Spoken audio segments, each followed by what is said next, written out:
بسم الله الرحمن الرحيم. أتشرف فيكم جميعا. بداية أشكر هيئة تنظيم قطاع هيئة تنظيم الاتصالات. أتشرف فيكم جميعا. بداية أشكر هيئة تنظيم الاتصالات وأكاديمية هيئة الاتصالات الافتراضية بتنظيم هاكاثون الإمارات. أحب أشكر كل زملائي بفريق الإعداد اللي ساعدونا نكون معاكم اليوم. Ladies and gentlemen, I'd like to thank you all for being here. I'd like to start with thanking the TRA and the TRA Academy for allowing us to exchange and interact with your good selves. And also, I feel Hackathon UAE, Hackathon Emirat is a great opportunity for us to interact and learn from each other and help you polish your ideas and maybe rethink each and every detail of your idea. I also would love to أشكر الجميع اللي قدموا امبارح صورة مشرقة لمسبار الأمل، وإن شاء الله تكون انطلاقة قوية في رحلة النجاح إن شاء الله في كل الإمارات وفي كل العالم إن شاء الله. فنتشرف بالأخبار الجميلة اللي سمعناها امبارح، وhopefully مسبار الأمل would be another spark of hope in the whole world إن شاء الله.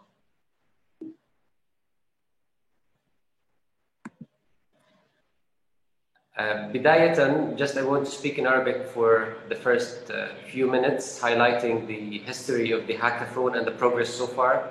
So pardon me if I just do these 2 slides in Arabic before I do this this way. So in short, hackathon الإمارات بدأ في يناير واستمر لمارش.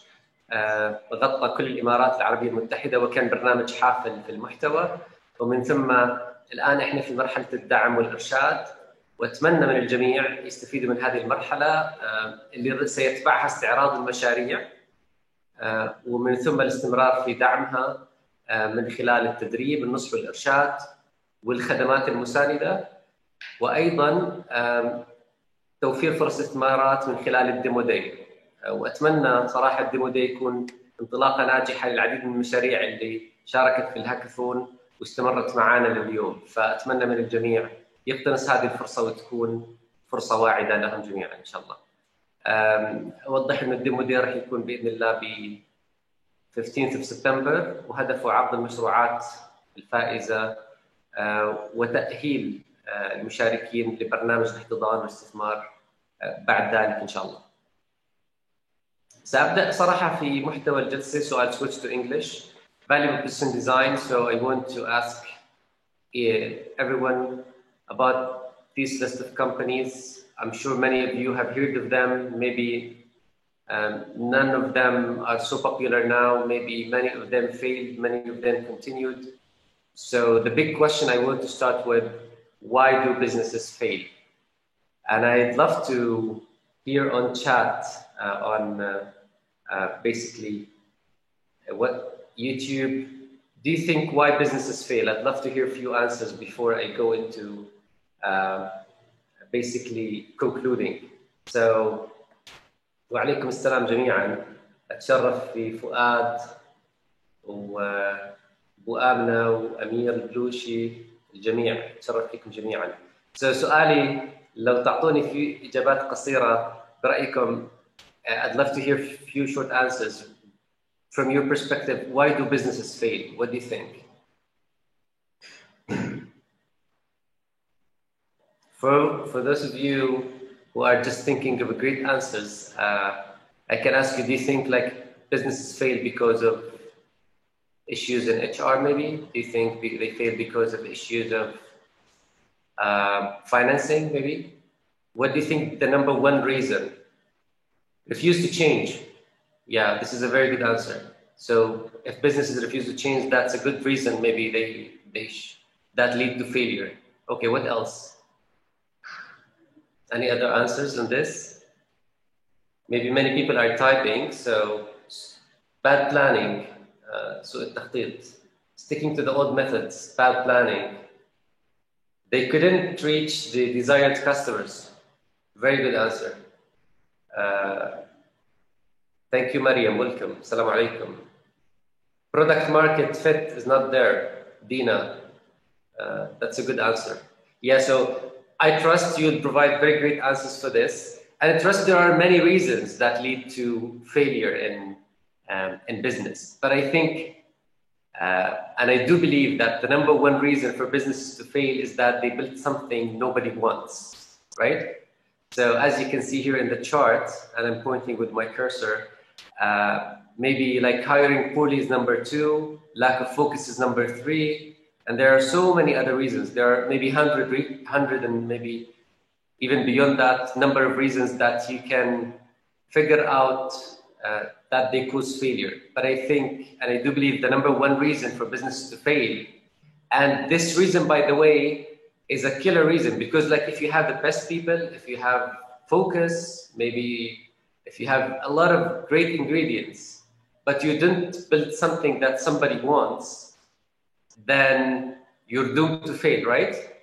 I'm sure many companies maybe failed, but like they have a lot of great ingredients to succeed, but maybe they failed to figure out what customers and what people want, right? So this is the starting point of this presentation. I want you to really enjoy the journey with me. I did a previous session with the Hackathon UAE, Hackathon Emirat, about this with the TRA Virtual Academy, and it was a great session. And I covered the business model generation and the business model canvas. So the business model canvas was a great tool. I hope you really go back to the YouTube channel and watch that recorded session if you missed it live.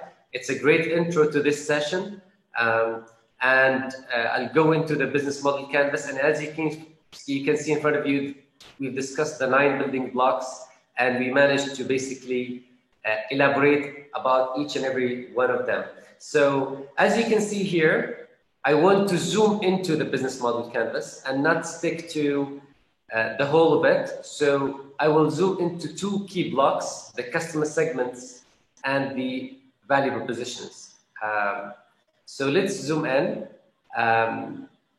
So here I'm zooming in the 2 blocks, and I basically deep dive into each and every one of these 2 blocks. But like, what is a value proposition? I want to hear from you. What do you think a value proposition is? From your own simple words. Can you tell me? I can see your answers on YouTube, just if you have a few quick answers to highlight. Thank you, Aisha. Welcome to the session. Yeah. So what do you think a value proposition is? Just like in few simple words. Is it like your product itself, your service? What is it in the top of that? You can see several people maybe typing, so I will tell you basically that a value proposition, minimum required benefits, that's good answer from Dina. Offering something related to attract customers. So offering something to attract customers, this is also good description of the value proposition. Value you're providing, but it's like value proposition, value you're providing, okay. The quality, okay. Al-Fa'ida, I like this. Yeah, so maybe a great translation for value proposition, Al-Qima Al-Muqaddama in Arabic, but also Al-Fa'ida is a great way to sum up the strength of the term. Sometimes translation can be as powerful as this. Product and service and experience. I like it. Like UAE is a city full of great experiences, right? A country full of great experiences. So if you go around any experience with any business, then it's part of the value proposition you get. Very nice. Fatima, good morning. So the benefits we're getting is basically is a key description, and the official definition of a value proposition, it's basically the way you describe the benefits customers can expect from the bundle of products and services you're providing. So I hope this is a nice, straightforward, simple way to define the term value proposition if it is not something you're used to or familiar with in your business. Okay, so without further ado, I want to tell you something in a funny way. So how we design great value propositions from your perspective. I did put this like in a funny way just to make you realize that in order to design a great value proposition, you need to put yourself in the customer's shoes, right? So you can't design a value proposition sitting in your office, isolated from your customers, but you need really to realize yourself as a customer yourself. Maybe you need to live the customer journey yourself or imagine it. Or maybe you need to meet with potential customers or existing customers of your competitors if you're just starting, and realize how much basically your value proposition, what value it shall add to your customers. Okay, so this is a good starting point for the value proposition. I want to go further and show you what I'll focus on during today's session, which is the value proposition canvas, which is a smaller, maybe but more focused version of the business model canvas. So we started with the business model canvas at the previous session, and now we want to zoom in the value proposition canvas, which is a great tool that you can put at your office, home, wherever you want, wherever you go, maybe at your kitchen, and just realize what is your value proposition visually. And maybe that will help you keep everybody aligned, because like if you have a value proposition and your team don't really know about it, then they would basically be thinking of something else that you don't really do, or vice versa. So let's go deep dive into the value proposition. So as you can see, the value proposition consists of two key blocks: the customer profile and the value map. So the customer profile is a reflection of what the customer segment, and each customer segment has a customer profile that you need to understand. And then you need to reflect that customer profile into a value map for each customer segment. So then for every business model, you may have several value propositions that you may add, right? So let's go and discuss the customer profile. So the customer profile starts with something really interesting, which is the customer jobs. So what customers are trying to get done in their work or their lives, right? So this is a very big term. And I hope you really basically take this term effectively in designing your value proposition. I'll share now examples. So basically, the milkshake. So if I tell you, why do people, for example, have a milkshake instead of a cup of coffee when they commute between cities? Like if you're commuting between, for example, Dubai or Abu Dhabi, why you would take milkshake versus coffee, for example? What do you think?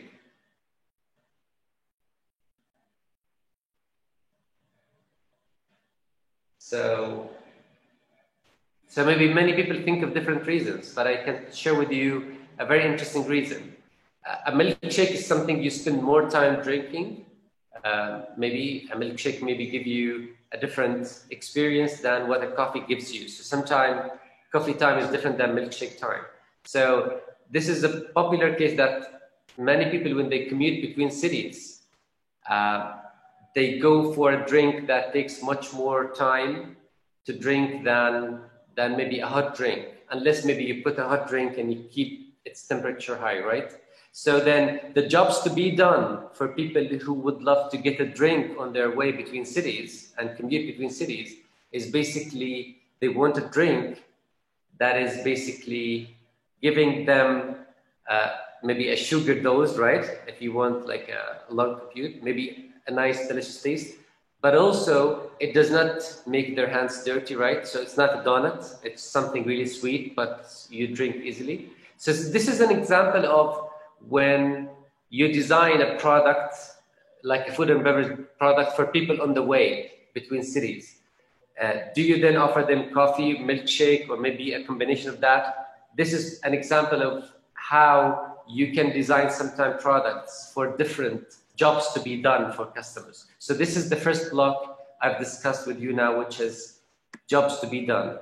I want to share with you another interesting video about an airline, the KLM. And the KLM figured out that travelers have several jobs to be done, right? When you travel, you have a lot of jobs to be done, and you need many support from many people or many service providers. You need people to help you with your bags, you need people to help you with a lot of things. But sometimes, even when you get your things lost, you need a smart way to get your things back. So this is a smart video I want you to enjoy. Ja, ontzettend leuk. Persoonlijk vind ik hem gewoon een aanwinst voor het bedrijf. En hij kan ook echt iets wat niemand anders kan. Ons primaire doel...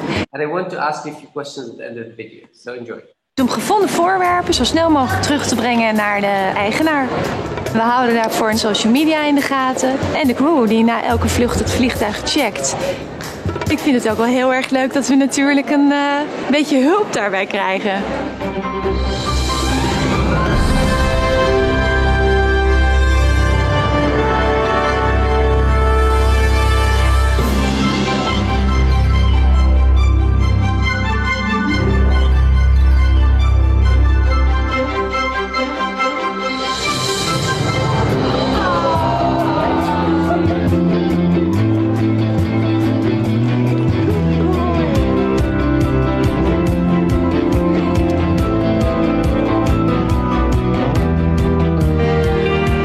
Spierkracht, uithoudingsvermogen en ja, socialiseren.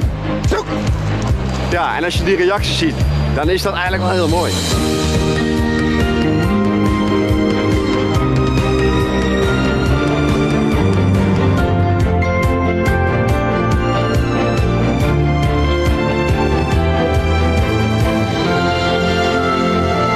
Hij komt regelmatig langs. So, did you enjoy the video? Just give me a thumbs up on the YouTube if you like the concept. How sometimes jobs to be done for people traveling can be done in a smart way and maybe utilizing a lot of assets you have in a smart way. So this dog is a great example. So I like also the answers of previous participants, like who said milkshake gives you the sugar rush. Sometimes you need something cold, not hot, on your highway between cities. So this is a great example. So thank you, Ala.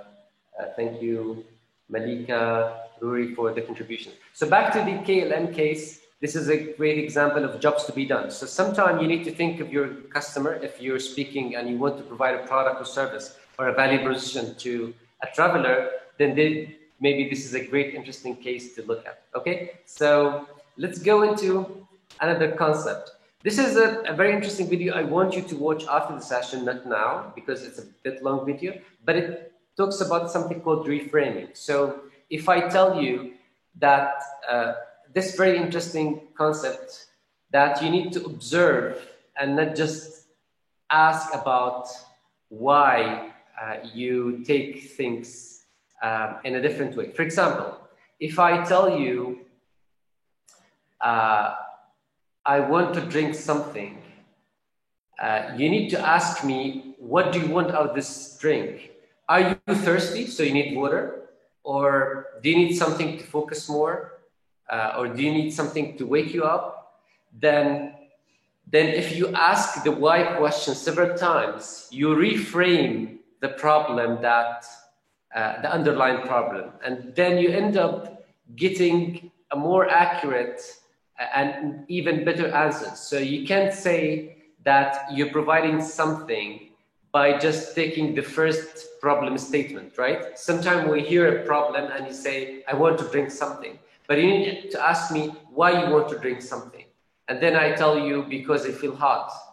Then you may ask me, oh, why you feel hot? Then you may figure out that maybe the solution is something outside what you even initially thought of, right? So this is the magic of reframing. Sometimes you need to reframe the case. And this is a very common case in skyscrapers. Like when you go to a big tower, sometimes you face a challenge of, I want to make people's time shorter. So should I fix the elevators of the tower to be faster? Should I do like completely change or renovate the elevators? Or should I maybe ask why people are upset about the elevator? Is it because they don't know what to do while being in the tower? Then maybe I can after reframing it, come up with more smart solutions that may be much cheaper. Maybe if I put a screen or a mirror inside the tower elevator, then that will help them enjoy the time and not just really get worried about these few minutes inside the elevator and maybe asking the tower owner to change the elevator. So this is just a simple example of sometimes how reframing can help you look at the problem from a different perspective rather than just thinking of the solution of maybe a slow elevator in a tower is just replacing the elevator with a modern, faster one, right? So sometimes looking at things from a different perspective helps you come up with a smarter, cheaper, more cost-effective answers. Okay, so we covered the jobs to be done. Now let's go into the customer pains, which is basically describes the bad outcomes and risks and obstacles customers face in their jobs and their daily life. So pains are very great entry point to design a great value proposition.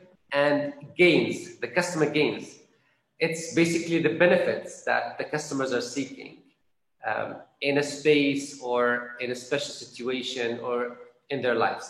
So these are the 3 blocks under the customer profile: the jobs to be done, the pains, and the gains, right? Okay, so let's move to the value map. The value map consists of 3 blocks. They are very basic and easy to understand. One of them is the product and service, which is the bundle of product and service, and maybe part of it is the experience, because the experience is a service you provide, right? That built around your value proposition. So basically this is number 1.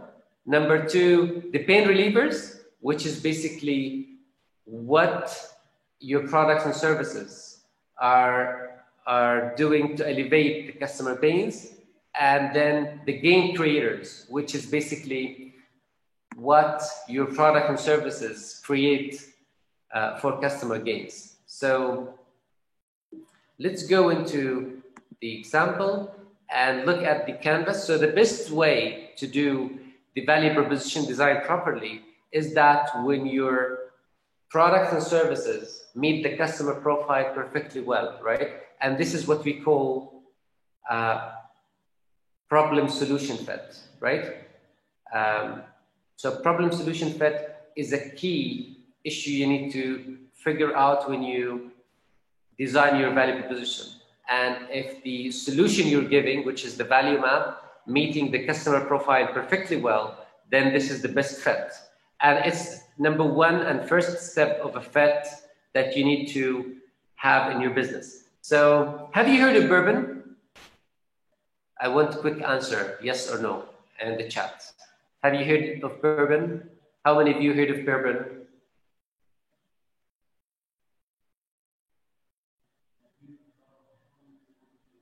Give me short answers in the chat. No. Malika, no. Everyone, no. Naif, Assalamu alaikum, no. Najma,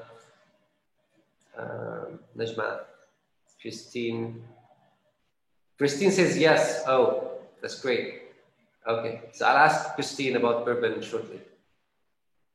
No, it's not alcoholic drink. It's an app. Bourbon is an app, but I'm sure many of you haven't heard of it. Then my second question, are you focused now? What about Instagram? Have you heard of Instagram? I'm sure many of you, not all of you, heard and used and spent hours on Instagram, right? So what if I tell you that Instagram was bourbon, right? So the first step that bourbon went through, it was food photo taking. So Instagram, both are the same, right? Okay, so Instagram started as bourbon. So it's the same company. And then Instagram figured out, so Instagram started as bourbon, which is an app for food review. That's how Instagram started at the very beginning. They want people to take photos of food inside restaurants and review the food and say, oh, this dish is great, this dish is bad, and maybe just do this food review thing. But they figured out that people are basically just taking photos and don't write much text, and they like the photo and the filter experience that Instagram was commonly known about, right? So that made Instagram very popular photo sharing app and not really so attractive in the way it was initially designed as a food or restaurant review app, right? So that put them in a situation to pivot and change the idea from one to another and maybe switch even the brand name and ideas. So this is a quite big shift, right? And maybe even some businesses go to a more dramatic, more radical shift. So have you heard of the Peepoo bag? How many of you heard of it? So for those who don't know about the Peepoo bag, it's an environmentally friendly plastic bag that is basically designed to help people do their pee-poo or pee maybe in some areas around the world where they don't have really toilets, right? But I want to ask you, maybe it's not really a great example, but like it's an environmentally friendly product, so still it's something really we can learn from. So I can tell you and ask you how many ways you can do a business model around this product. I can tell you I have 3-4 ideas now in front of my head, but when I talk to many groups like you, they come up with tens of ideas. For example, they suggest an idea of why don't we offer the bag for free and maybe just sell at a low price the stand where you put the bag. And maybe this is one thing, but this is a very simple idea. If you want to create a more exciting business model and take this value proposition, which is an environmentally friendly bag that you can use for such ideas or for such cities that don't have maybe toilets and proper infrastructure for sanity in toilets, that is basically it. You can do much more. For example, why don't you basically offer it for free and collect them in a good way and sell them as fertilizers, right?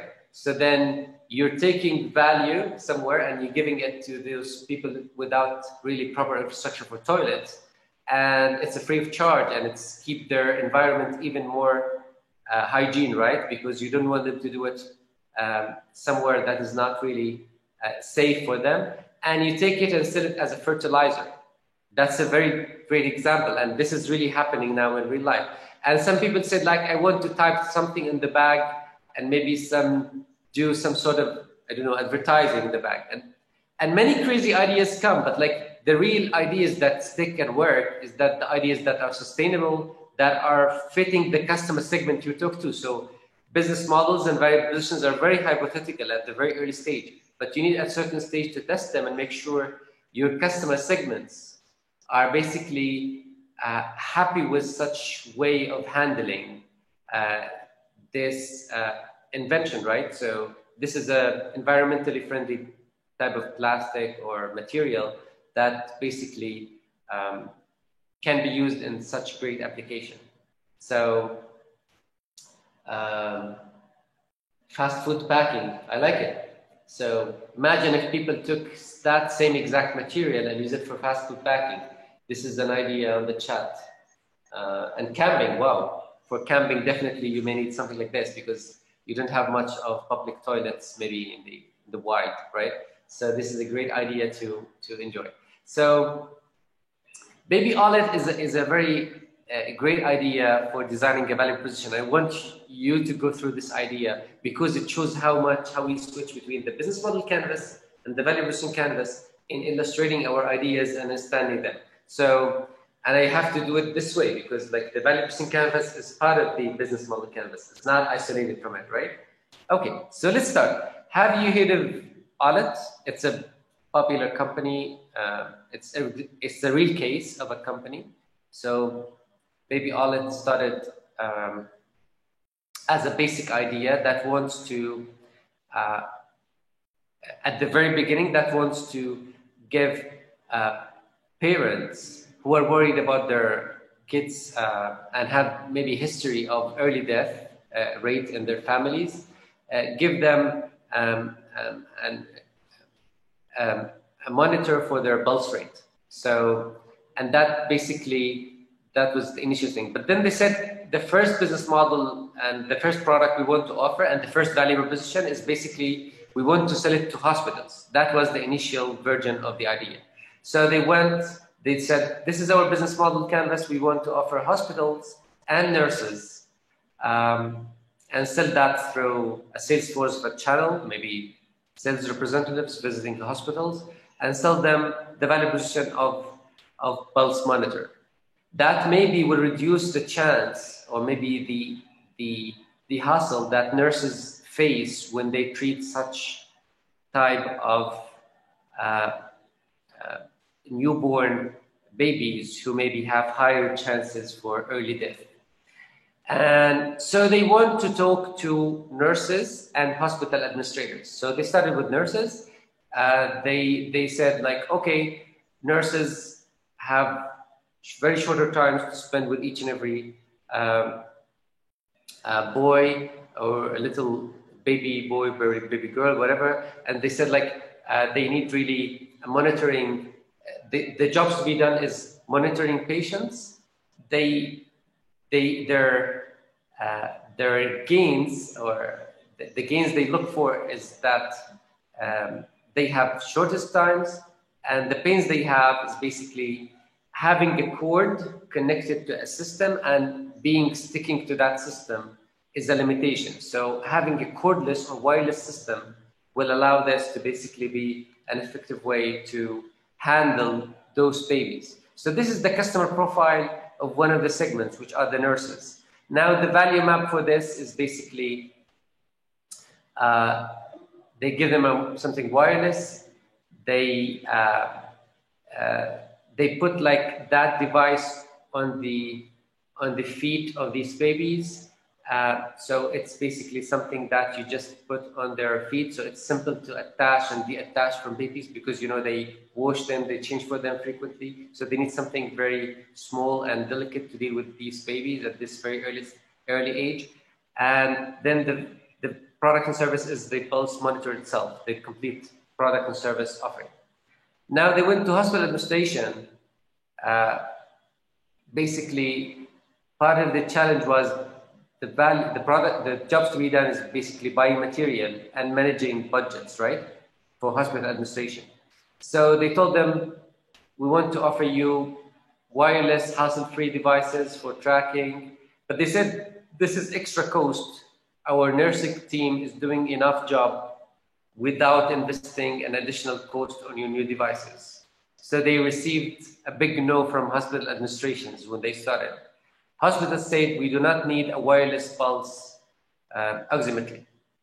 And that was their time that they failed to sell to any hospital. So they said, why don't we take this same technology and offer it in a different way, which is, let's offer it to parents at home. So basically after babies leave the hospital, they still need monitoring. So they said, let's give parents who are really very worried about maybe because of the history of their family, the diagnostic from the doctor that there are high chances for early death rate for their babies.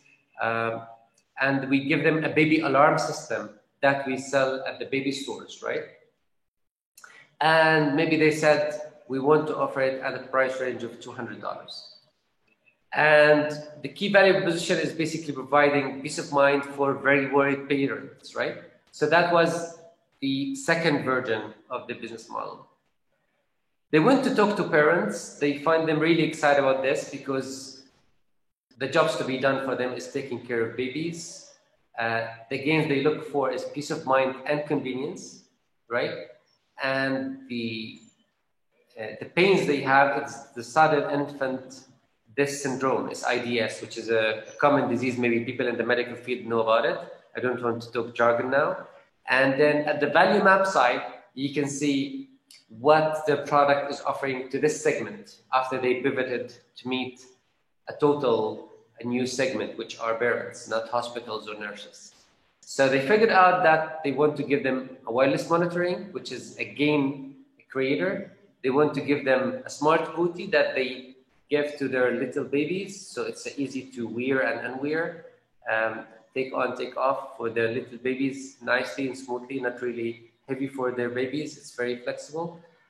It's connected to a mobile app. It gives them a mobile alarm system. So it's an alarm-based system that has a device and app. It offers them two type of alerts. So you can get an alert on a device you hold in your pocket, and it also connected to an app, right? So after 1 week of meetings with parents, they designed this, and they came up with this business model, which is basically they offer worried parents and less worried parents a baby alarm and an infant health check tracker. So it's very interesting that the worried parents, they get a baby alarm because they know that maybe they have higher chances for SIDS, which is the sudden baby death syndrome.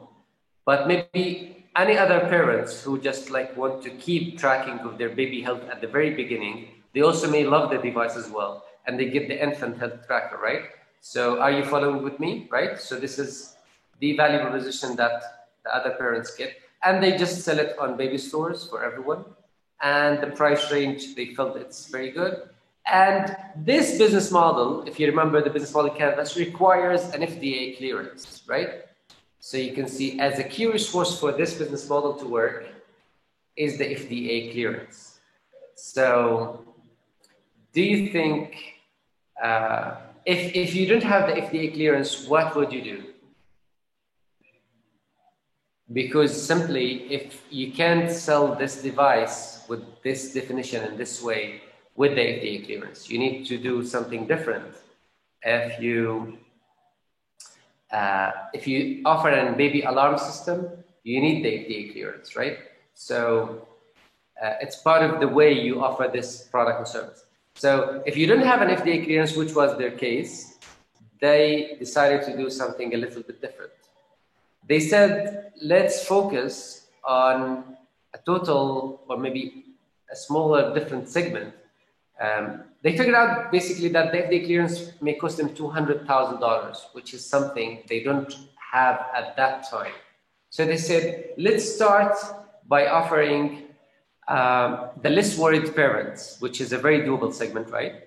And then as we offer this segment, we'll be able to get more money, get more investment, and then expand to the more important segment, which they initially started thinking of, which is the more worried parents. And they needed to redesign the product to be just an app because the FDA insists if there is a sender and receiver devices, then this is a baby alarm system that requires an FDA approval and license. But if you basically do it with an purely just an app, which is what they did, is basically they need not the FDA approval because it's no longer a baby alarm. It's basically a baby monitoring app connected to the footstep of the baby, and it's not giving you the accurate data that the FDA expects from the baby alarm device. So this is basically a simple example of how sometimes talking to different customer segments and understanding your limitation with the business model, which is in their case, they were not able to get the FDA approval because of lack of financial resources at that very beginning. They said, let's focus then on the less worried parents, which is this segment, as you can see now. I'm pointing my cursor there. And instead of starting with this segment marked in the yellow, which is the worried parents, because the worried parents requires a baby alarm system, not just a health tracking app, which is basically a baby alarm system definitely requires a key resource in this business model, which is the FDA clearance, right? So you can see sometime you start with a big idea and you feel like you don't have the resources to do it perfectly well. and fully as you aim for at the very beginning. So you go to a smaller scope idea that is maybe put you on the right track for the bigger idea. So you say, I'll serve this smaller segment until I get more financial support, maybe investment, maybe whatever resources you lack, maybe an IP, like maybe you lack a patent, for example, but you need some time to acquire it. So you start with a smaller, maybe sub-segment, and then you go to the bigger segment that requires the resources that you acquire by time. So this is something I hope you enjoy as a real case of an example. I'm looking at comments here.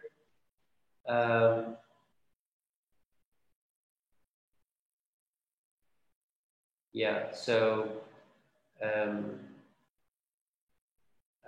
thanks for the comments from the chat. I'm just observing if there is something. I'll keep the last 15 minutes for Q&A. I want to go through the Taobao case in the last 5 minutes, and then I'll open for Q&A from each and every one of you as much as we can and as much as the time allows, because the interaction is key in this session, and I really enjoyed your contributions. So Taobao.com. Taobao.com is a key e-commerce player that maybe many of you heard of it. So who have heard of Taobao.com before?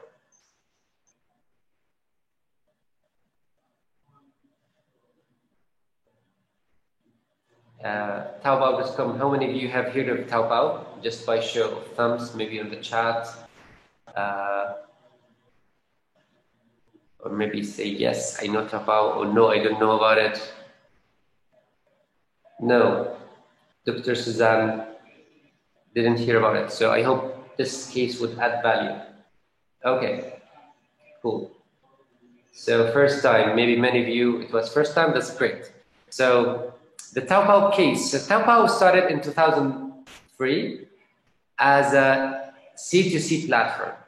So what is a consumer-to-consumer platform? Is basically offering Chinese-speaking customers and Chinese-speaking sellers, right? It's a marketplace that connects sellers to consumers.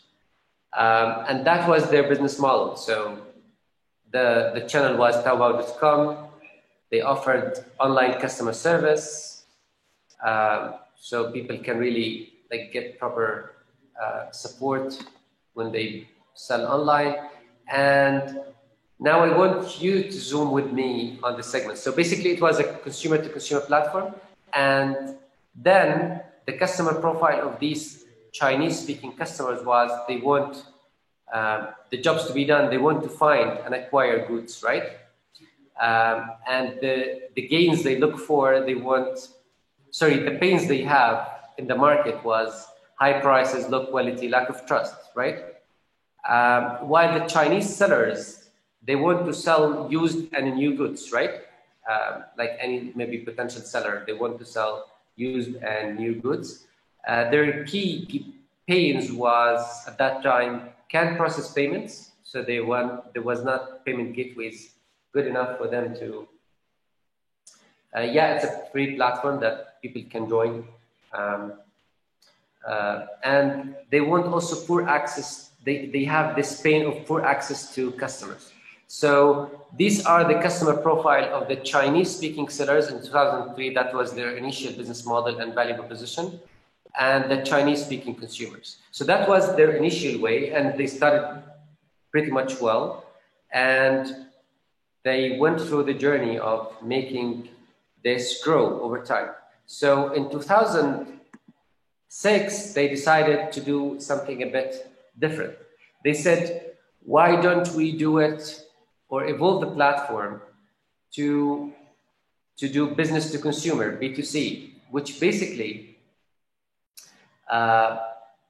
they want to go into, instead of individual consumers who sell their used and small things, they said, let's start offering value proposition to this new segment, which is micro and small businesses. So if you're a business, then they need to serve you in a different way than if you're just an individual who wants to sell your things, right?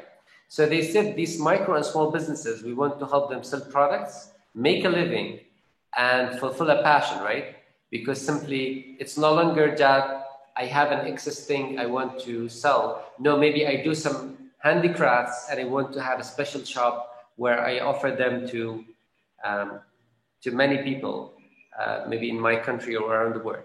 So, and this new segment, which is the micro and small businesses, they give them training and empowerment because they feel like if they want to sell online, they want maybe to give them more skills, how they take photos of their products, for example, how they put a proper description for their products, how they put the right pricing for their products. So you see, if you introduce a new segment, you need then to understand what does this segment need and how you really serve them at best, right? So they said, we want to offer them training and empowerment. So their key message is that they said, we empower small businesses. So you see, it's not just we give them a chance to sell in order for us and them to make money.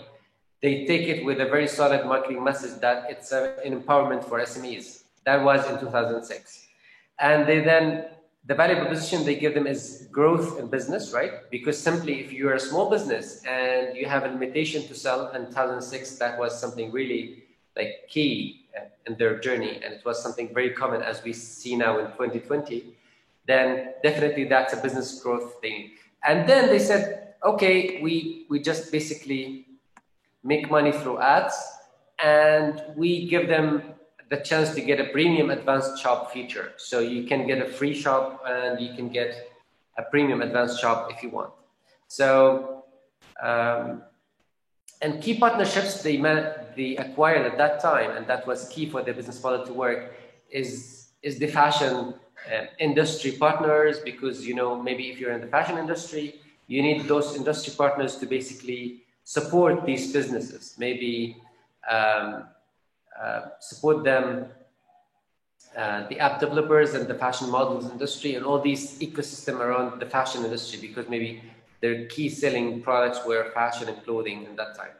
So let's see what Taobao did after 2006. So we started in 2003, they were business to consumer, individuals selling to each other, and it was a successful model. Then they evolved to focus on businesses to consumer, a professional selling business that is maybe producing something really of value and solid and of quality to customers. And then the last step they went through, which is the B2C path, but in a more proper way. So they said, we want to do the B2C in a different way. So they said, we want also to target big brands. So you see, they offer Chinese-speaking consumers the chance to buy online. So definitely, they offer them the chance to shop online. They offer micro and small businesses the chance to sell online, but also they offer big brands the chance also to sell on their platform. So they introduced a new sub-platform for big brands, focusing on big brands. It's called Tmall. And basically Tmall is a great way, Tmall.com, for them in 2008 was to attract big brands because they felt it's an untapped segment they want to serve as well, in addition to the small and micro businesses. So they said the gains the big brands looking for are basically, they want returning customers, which is a key challenge for big brands. They don't want the customers basically to come by once and leave. So getting a returning customer, and through an online platform, you can achieve that. And the pains those big brands were facing is the cost of customer acquisition is high. And the time to establish physical presence, like going into a physical retail shop, was a big burden for them. So having a Tmall as a platform to offer the products was very much of a convenience for these big brands. The jobs to be done basically reach Chinese mass customer segment, develop brand loyalty, and grow sales. So these are the jobs to be done for the big brands, right? They did this based on a solid research. And they said, oh, for those big brands, we'll ask them for membership fees because they can afford it. And maybe we take 2 to 5% commission. And they say for this business model to work, we need millions of Chinese consumers to be on our platform, right? So, and they said, now we have this segment, right? To really tell big brands, we already have those millions of Chinese consumers, so come and sell here. So this is just a great example of sometime you can jump into this business model at the very beginning, right? So when they started in 2003, they were not able to offer these big brands the chance of interacting with millions of Chinese consumers at the very beginning. But after they started as a consumer to consumer and then business to consumer, serving small and medium enterprises, and then acquiring this big customer base of millions, they managed then to see or to claim that now for the big brands, come please sell on Tmall and Taobao.com, because now we have millions of customers who are there for you that you can tap into. So a big lesson to learn is that they can't start with this business model at the very beginning. They need to design the value proposition one step at a time and keep growing their value proposition to new segments as they go until they will be able to serve this big segment, which is the most profitable maybe. So this is an example of sometime many business models start small, focusing on smaller segments and maybe start with a different way and then evolve to reach the big picture and big vision you may have in life. So this is the Taobao case, and I want to show you an example. I want to start with the Q&A and then go to conclusions. So I'm here to get your questions. You may kindly send me questions on the chat. I'll be more than happy to answer them, because it's a key part of the engagement here to get your kind questions. So I hope I did not miss anything before, but I'm here really waiting for any questions.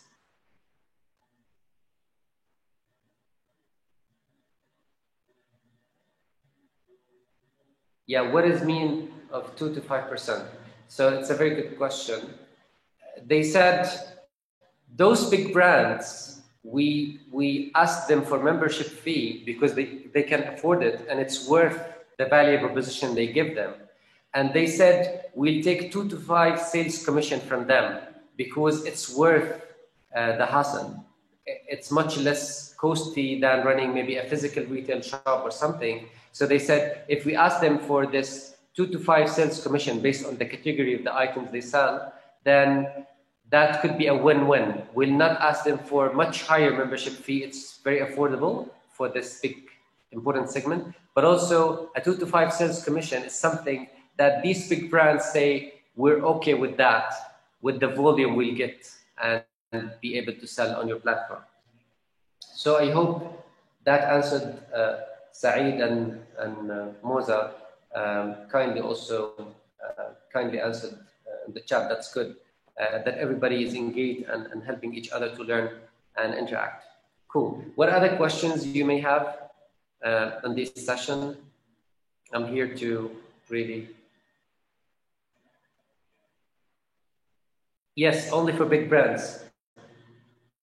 Because simply, that's not fair maybe for micro and small businesses. Because they're different, they look for a different value proposition, so then they charge them differently. And this is a smart way. Sometimes you design different segments and each segment gets a different cost or maybe bundle rate. So this is a good way. You help yourself acquire different segments. You serve them all, but you basically be fair to each and every segment because each and every segment gets a different value proposition.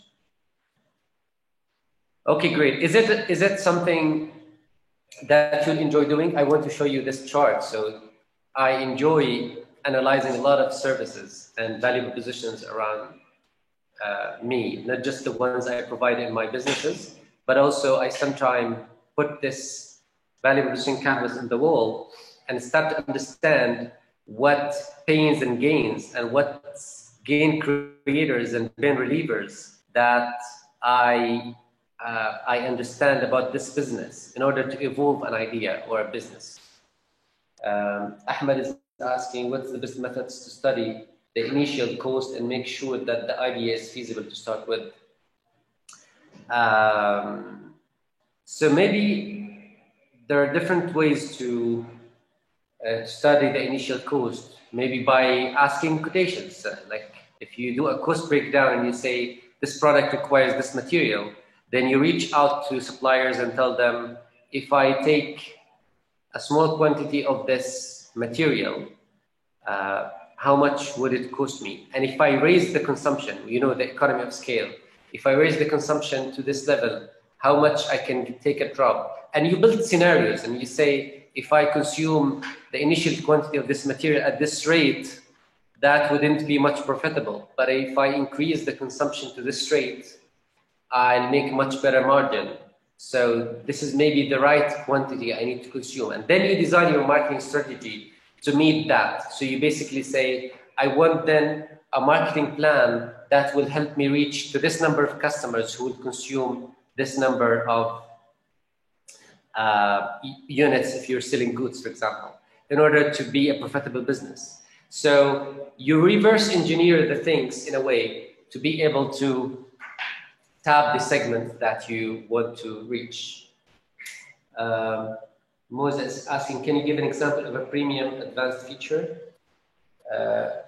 For Taobao, I think their premium advanced feature were banner ads and recommended products and sponsored recommended products. For example, maybe this is, by the way, now in 2020, many of the ideas I speak now are now very common, but maybe in 2006 and 2008, they were unique and smart and very effective tactics that were not very common at that time. So for example, you see when you shop online from any e-commerce store, the recommended items and the recommendation engine is a key area when you can charge customers, or maybe sellers, I mean, if they are listed in the recommended items. So for example, if I get listed on the top, then this is the service I need to pay much more than being listed based on just the keywords, right? So for example, if I sell speakers, right?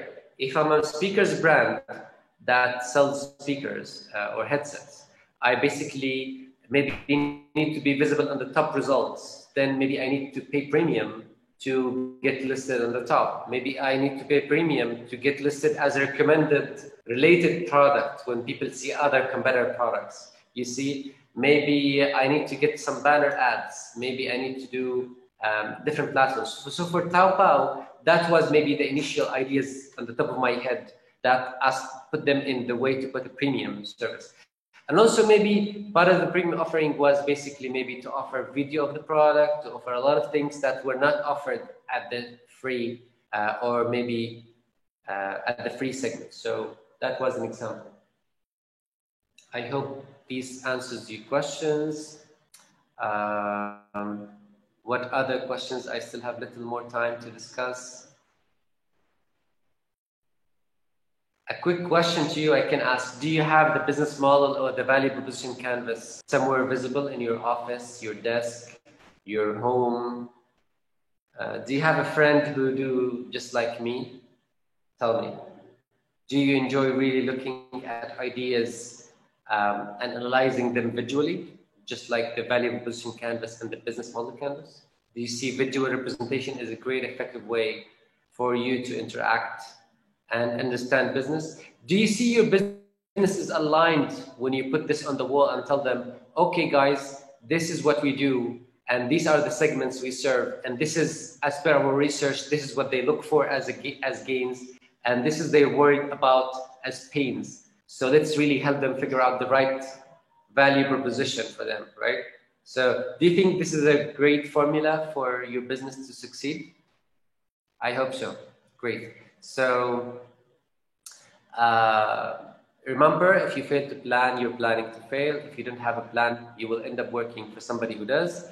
It's not the plan that important, it's planning. So planning is a great exercise. As you put your value proposition canvas, business model canvas, you really plan for a great success. You really plan for scenarios that you figure out early on and try to solve early on and try to meet the stakeholders and check and analyze what they aim for and what's their key benefits they expect from your product or service, from your value proposition as we described today. I hope you really enjoyed the session, as I don't see much questions coming on. I really enjoyed interacting with all of you, ladies and gentlemen. I really love again to thank the TRA and the TRA Virtual Academy and the Hackathon Al Imarat for really being a great platform to enable all these great entrepreneurs interact effectively in their early ideas. I see really like many entrepreneurs there who have the passion for their ideas to maybe evolve and grow effectively. And I really want to see your resilience to really fight for your ideas to come to life and maybe fight to figure out the right value proposition before you die too early. Because at the very first slide, I discussed with you all how designing somebody nobody wants is a killer to your business. So you really need to figure out the right segment, and then you need to figure out how to serve them properly and effectively, and be successful in running that business. So without further ado, I'd love to thank you all for attending. Thank you, Dr. Suzanne. I hope I'm done with my session and I don't see further questions. And maybe I'd love to conclude the time. We're almost 1 hour sharp, so respecting your time is also part of our goal here. So thank you so much for attending this session. I hope you really enjoy this phase of the hackathon. And the demo day is coming mid of September, so I hope this is a great chance for you all to be part of this hackathon program and make the best out of it. It's really a unique opportunity for you to learn and grow your business ideas. Thank you, everyone, and enjoy the rest of your day.